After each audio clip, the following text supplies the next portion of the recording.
Alors moi je suis Marc Grolimund, je suis d'origine paysanne, j'ai été initié par Pierre Rabhi, par Philippe Desbrosses à l'agroécologie et j'ai eu la chance de rencontrer des Tibétains, des Indiens qui m'ont donné une autre voie, un complément de l'agroécologie en me parlant beaucoup des symboles autour de l'agriculture, du maraîchage, du message des plantes. Et j'ai petit à petit travaillé sur la permaculture. J'avais une base forte, j'étais très lié au symbole, et en Inde, le symbole compte, l'Ayurveda parle beaucoup du symbole autour du végétal, du lien entre les animaux, les végétaux et les hommes. Et j'ai fait petit à petit une synthèse. Donc cette approche de symbole m'a amené au jardin mandala. Et moi, bon, le jardin mandala, c'est un concept que j'ai développé, inventé il y a une quinzaine d'années, parce que les mandalas existent dans le cadre des mandalas de sable, dans le cadre des mandalas peints, mais on n'avait pas de jardin mandala. Et j'ai rencontré les moines tibétains à qui j'ai posé la question de savoir si le mandala était concevable en jardin.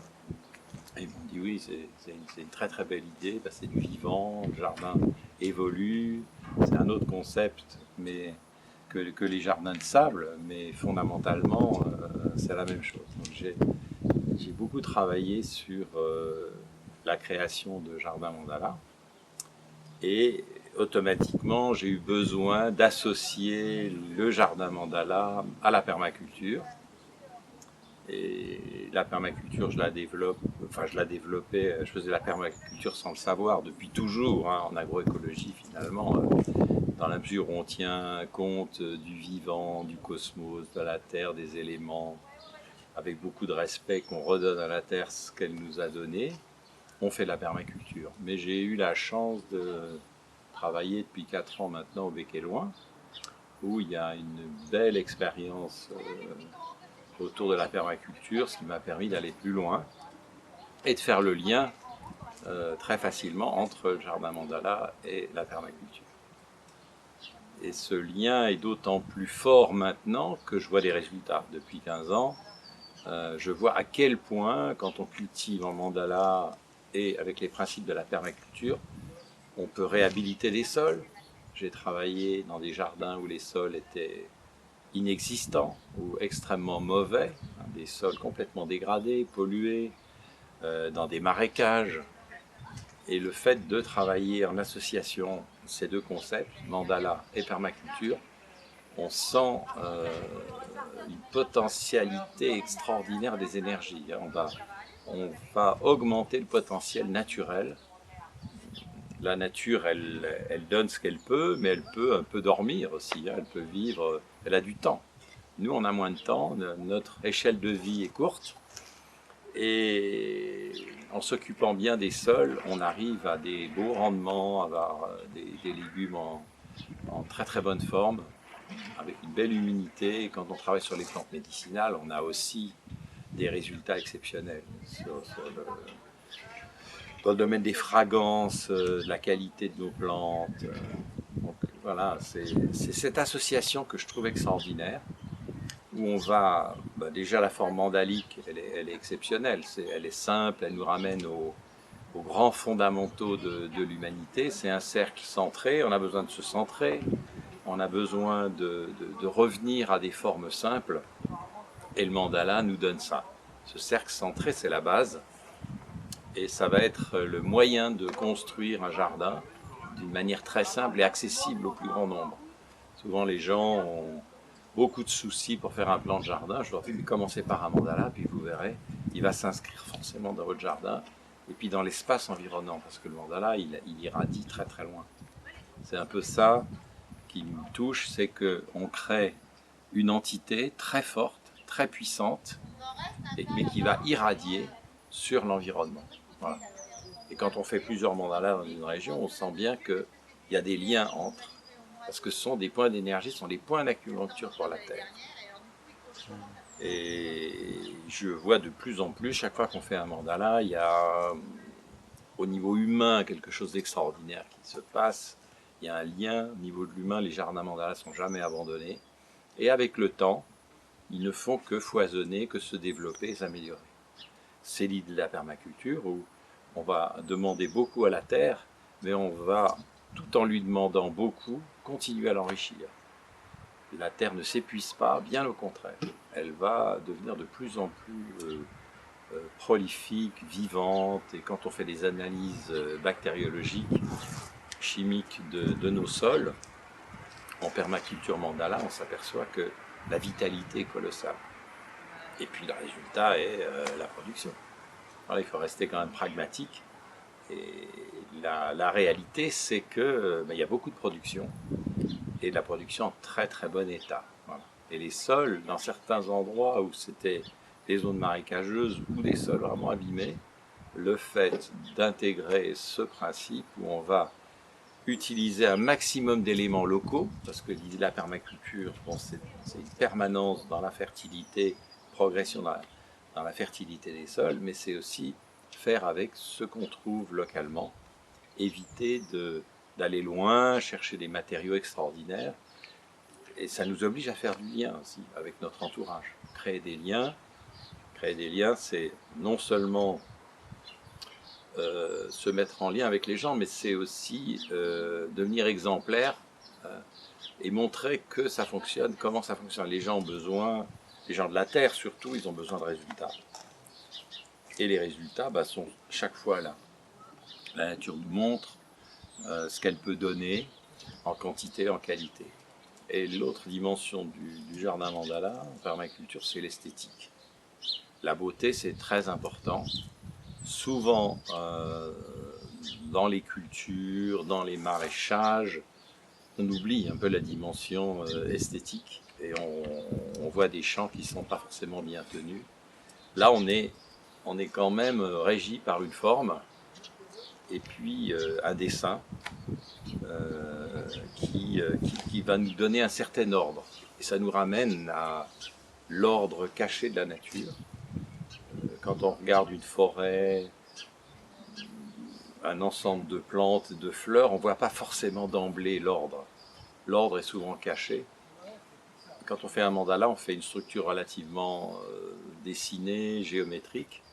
Donc on va ramener de l'ordre, ramener un ordre chiffré, ramener un ordre au niveau des formes, et les plantes vont se charger de créer du désordre apparent. Donc c'est la démarche inverse. Quand vous voyez une forêt, vous ne voyez pas d'emblée l'ordre. Quand vous regardez un massif de fleurs, vous ne voyez pas d'emblée l'ordre. Mais avec de la connaissance, avec un travail en botanique, en observation, en écologie, vous allez découvrir cet ordre caché. Quand on fait un jardin mandala, on amène un ordre très très visible qui va redevenir chaos et désordre. Et il y a un enseignement extraordinaire dans cet effet balancier entre ordre, chaos qui ramène l'ordre, et ça nous amène à aller derrière le décor, derrière le visuel, et aller beaucoup plus loin que la vision qu'on a habituellement des jardins, qui sont un lieu de production, d'aliments, de médicaments. Ça va être un lieu d'enseignement, mais pour des années. Pour des années, c'est un espèce de chemin initiatique. Voilà. Donc, la dimension qu'on peut donner dans ces jardins mandala en permaculture, c'est un cheminement personnel, tout en restant pragmatique et en étant productif. Et cette énergie qui va émaner des mandalas va avoir une implication sur l'environnement. Ce sont des lieux où la vie germe, la vie se développe, et ça va irradier sur l'environnement. À travers l'exemple, et puis à travers une production intense d'insectes, de micro-organismes sol, etc., etc. Voilà. Voilà ce qu'on peut dire un peu autour du jardin mandala en permaculture. Donc c'est une vision holistique où on va intégrer les 5 éléments, on va intégrer l'humain, on va intégrer l'animal et on va intégrer le respect de la nature. Voilà. Alors pour parler pratiquement, la théorie, les symboles, c'est extraordinaire, mais à un certain moment, on a envie de passer à la pratique et de réaliser un mandala. Réaliser un mandala, ça peut être quelque chose d'important. Certaines personnes veulent faire des mandalas qui font 3, 4, 5 000 mètres carrés, mais on peut aussi faire des mandalas relativement petits. La seule contrainte, c'est d'être circulaire. En fait, on crée un cercle centré. L'étape suivante, c'est de l'orienter. C'est-à-dire qu'on va créer 4 portes qui sont liées aux 4 points cardinaux, nord, sud, est, ouest. C'est très important, dans notre société, on est souvent désorienté. De retrouver son centre, son orientation, c'est assez primordial. Donc c'est l'occasion de retrouver ses repères.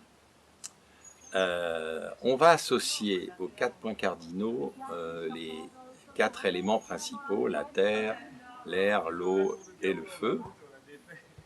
Et on va associer à ces éléments des végétaux qui sont fortement connotés par ces éléments.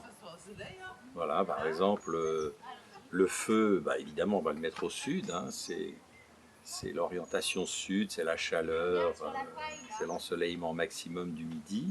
On va l'associer à des couleurs vives, des oranges, des rouges. On va l'associer à des notes piquantes, on va l'associer à des plantes qui ont des formes très, très puissantes, très, très marquées. Au complément, au nord, donc, on va mettre l'eau, qui est le complément du feu. Ça va être la porte des éléments eau, des plantes eau.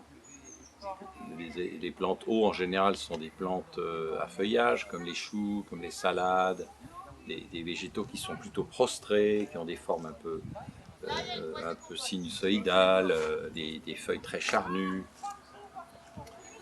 À l'est, c'est l'image du levant, c'est le printemps, c'est la naissance du jour, c'est le mouvement, c'est la fraîcheur, c'est des couleurs très très pastel. Donc on va associer ça à l'air. Et l'air, l'image de l'air, c'est le mouvement, et c'est des formes très légères, très transparentes, des couleurs légères aussi, des pastels. On va avoir des végétaux avec des tiges creuses, des fleurs qui sont portées par des tiges assez longues, des fleurs découpées, des feuilles découpées. C'est lié au vent, voilà, c'est lié aux insectes pollinisateurs. Voilà. Donc ça c'est l'est. Et au pendant, ça va être le soleil couchant, ça va être le retour des énergies solaires à la terre, retour à la terre, le compost, la terre, le sol, donc les formes carrées, des couleurs sombres, un peu couleur de la terre, sombres, des composts, des choses comme ça. Et puis les légumes, ça sera, si on parle des légumes, ça sera des légumes fortement enracinés, des légumes racines, des plantes fortement enracinées, des plantes qui ont leur principe, pour les médicinales, qui ont leur principe actif souterrain, etc. etc. Voilà. Donc voilà un petit peu la méthodologie pour implanter un mandala. Si on le fait en permaculture, qu'on a des sols qui sont de mauvaise qualité, on va opter pour des cultures sur but. On peut alterner culture à plat, planche à plat et culture sur but. Mais dans les terrains qui sont excellents, on fera un jardin à plat. L'intérêt de la culture sur but, c'est qu'on va donner une troisième dimension au mandala. Dans certains cas, on n'a pas de sol. Quand c'est des jardins citadins sur des sols pollués, on le fera avec des jardinières. On mettra des jardinières, on implantera des bacs et puis on ramènera de la terre pour faire un démarrage de jardin en jardinière. On peut encore accentuer la dimension, la troisième dimension, le lien ciel-terre, avec des sculptures, avec des portes, des constructions, des tuteurs. Voilà. Donc on va rentrer dans une vision presque land art qui va donner ce lien. Les plantes le font naturellement, mais on peut l'appuyer aussi avec des éléments construits. Voilà. Et les allées, elles doivent être fonctionnelles. Les allées vont relier tous ces massifs qui peuvent être comme des pétales de fleurs, convergeant vers un centre, mais qui peuvent être circulaires aussi. Et les allées vont permettre à la fois de se promener, de marcher, d'être dans un lieu très très agréable, mais elles ont une fonction utilitaire d'accès, de passage, de transport, etc., etc. La végétation va prendre de la place. Si les allées sont trop petites, on ne pourra plus passer, puis on a besoin de passer avec des brouettes, avec des engins, utiliser des outils. Voilà. Vous ne jamais oublier la dimension fonctionnelle. Et quand vous faites vos buts de culture, vos massifs, pensez à amender votre sol, tenir compte de la qualité du sol d'origine, voir comment vous pouvez l'améliorer. En général, les sols sont pauvres, les sols ont des manques, les sols ont des carences énormes. Ça, vous pouvez le voir avec les végétaux qui étaient là avant qu'on démarre le mandala. Vous pouvez faire une analyse de terre. Après, vous allez compenser avec des fumiers, des composts, des fumiers compostés, de la matière organique. Et essayez toujours d'utiliser la matière organique existante sur place, que ce soit du bois broyé, des résidus de coupe de bois, que ce soit des pailles, des feuilles. En France, on a la chance d'avoir une abondance de matière organique. On n'est pas dans les déserts. Et c'est très facile de relancer la vie des sols et de leur redonner de la force. L'intérêt des buts, puisque je vous parlais des buts, c'est aussi d'aérer dans certains cas les sols. Les sols sont souvent compactés, drainent mal, il y a des excès d'eau. Et quand vous faites une butte, non seulement vous drainez votre sol, en faisant la butte, vous pouvez créer des amendements, vous apportez beaucoup de richesse en l'intérieur, donc de l'aération, de la nourriture et de la chaleur. Le fait de remonter le sol, vous allez rendre le sol en position perpendiculaire par rapport au rayonnement solaire, donc il va se réchauffer beaucoup plus vite. Et après, disons que l'entretien du jardin mandala, c'est simplement des cultures comme on les fait dans tous les jardins, dans tous les jardins bio, où on a un grand respect des associations et de l'emplacement des végétaux et puis de leurs exigences.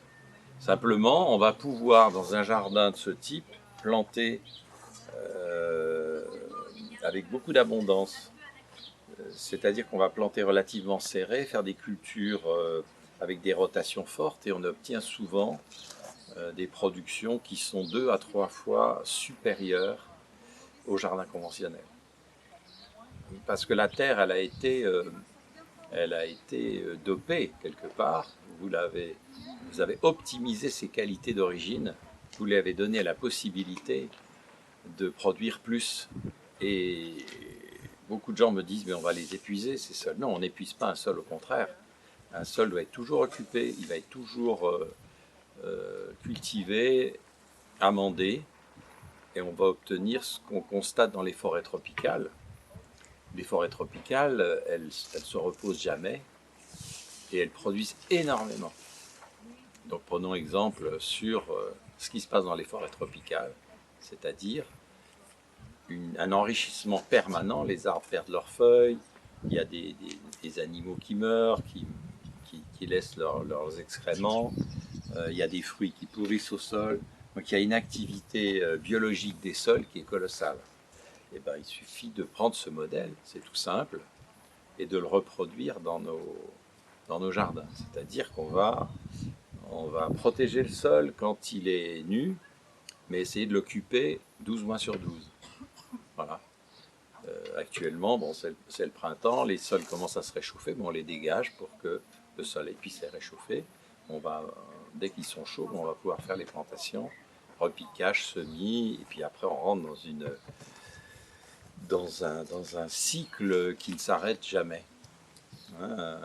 Les jardins conventionnels vont produire pendant 4-5 mois, et dans un jardin mandala bien fait, on peut avoir une production sur 8-10 mois.